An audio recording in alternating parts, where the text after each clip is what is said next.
Here we are, the 77th Rolex Sydney Hobart yacht race. 109 yachts in the CYC club in Sydney. Beautiful day, downwind start, and everyone pretty excited, including some of the double-handers.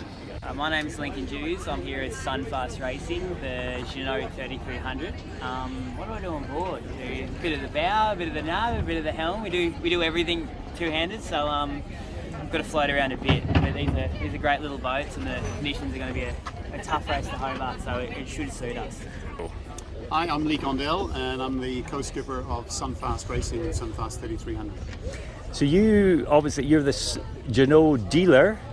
And you've also had older Sunfasts in the past, haven't you? Yeah. Well, the older Sunfast 3200 that I had was also owned by Lincoln's dad. I see.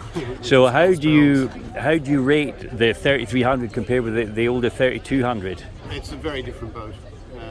Very different boat. It feels quite a lot bigger. It has some of the same characteristics, but the whole design allows it to reach speeds that the 3200 would struggle to get to. So it's very quick. What about all points of the sail then? You might have some upwind as well, and you'll be against the Jays. They're pretty good upwind. In the races we've done in upwind pressure, the boat's been great. The difficulty we have is in the very light airs, where the boat is just so stable and upright. A lot of wetted area then.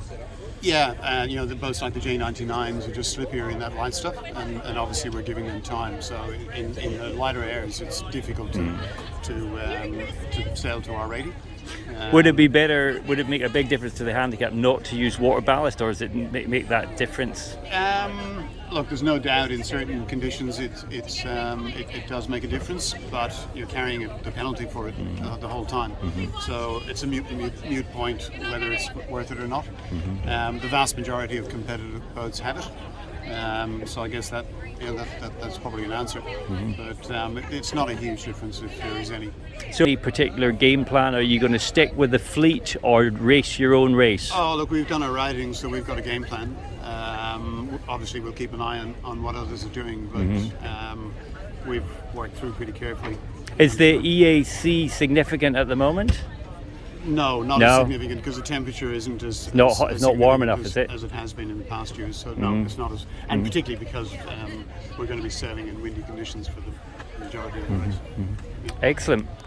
Lee, have a safe trip. Thank you, Lincoln. Thanks, mate. Enjoy the jelly snakes. I presume that's all he's getting. So, elsewhere at the Cruising Yacht Club, here's Rob Groff from Kraken, another Sunfast 3300, getting their mainsail ready. Pontoons busy, lots of crews wanting their photo taken.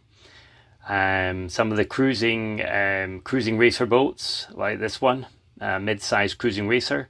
And here's one of the possible handicap favourites. This is Tony Kirby on his TP52 Patrice. Tony's very experienced. Now out to the water. So here we are looking at the huge spectator fleet on Sydney Harbour. Thousands and thousands of people lining this is the eastern suburb shore. Line demarcated. We're on the media boat and looking at the favourites now. This is one of the 4 Super Maxis, Law Connect, which is one of the race favourites. This is the defending champion, Blackjack from Queensland, another 100-foot Super Maxi. And here's the 6 times winner, Wild Oats 11, with the experienced Mark Richard on the helm. The mid-range is where the handicap honours could go, and this is one of the hot boats, Caro, another TP52 like Tony Kirby's. On the mid-size, just the maxis, here's Stefan Racing, Grant Warrington. This is a Boatin 80 design, a Boatin 80, former Beaugest. So yeah, for me it's pretty exciting. This is probably my 18th Hobart I've covered, and I know the route, having done it as a sailor a few times and covered about 18. Four legs to the Hobart, down the New South Wales coast, cross the Bass Strait, along the Tassie coast, and then Storm Bay and the Derwent. That's where it gets really technical. So out on the track, just the start now. Big Super Maxis, Ando Comanche actually had to do a 720 turn, penalty turn.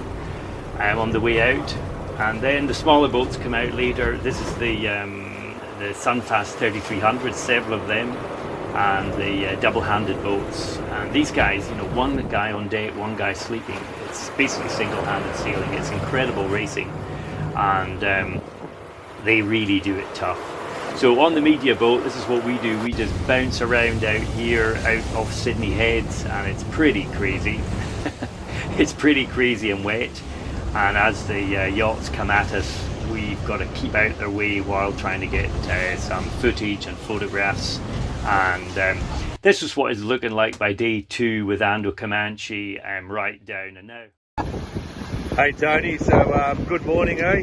Looks like Blackjack behind you there and seem to be stretching away from them at the moment. Yeah, we've had a pretty decent morning coming across Bass Strait. The breeze is slowly building down, steadying down in the low 20s. I can see Blackjack just over there, so we've got our eye on them. And we have wild oats to leeward some distance inside us. We have them on the AIS, so we know exactly where, and the tracker, so we know exactly where they are. What do you think you'll expect this afternoon as you get further deeper into Bass Strait? Well, it's about quarter to 9 this morning right now, Aussie time, and I think we're going to be driving at about 10:30 for our final approach to Tasman Light. And after the drive, we're expecting the wind to start strengthening quite a bit, so probably into the low 30s. So it's going to be a real quick burn into there. So that'll be pretty fast. Any sail changes for that, or you'll just be on what you're on now? I think we'll see what the timing's like. Obviously, when you do a sail change, you end up with a bit of downtime, so you need to be able to make up your miles lost. So we'll just see how long, we'll try and judge how long the 30 plus knots is, and whether to either just ride it out with what we got, which is a bit marginal, or we change down a gear and approach, that way. I believe you've done that before on this boat across Bass Strait in those sort of conditions. Yeah, I'm hoping this isn't like that, but you never know. Yeah, last time on this boat, obviously had, I think the breeze stopped down at about 38, and we had the small fractional Jenica on, and we did a couple of radical jibes and top speeds into the 30s, so I'm hoping we don't get a repeat of that. Yeah. Alright, well good luck with that this afternoon, and we'll see you at the finish. Thanks, buddy.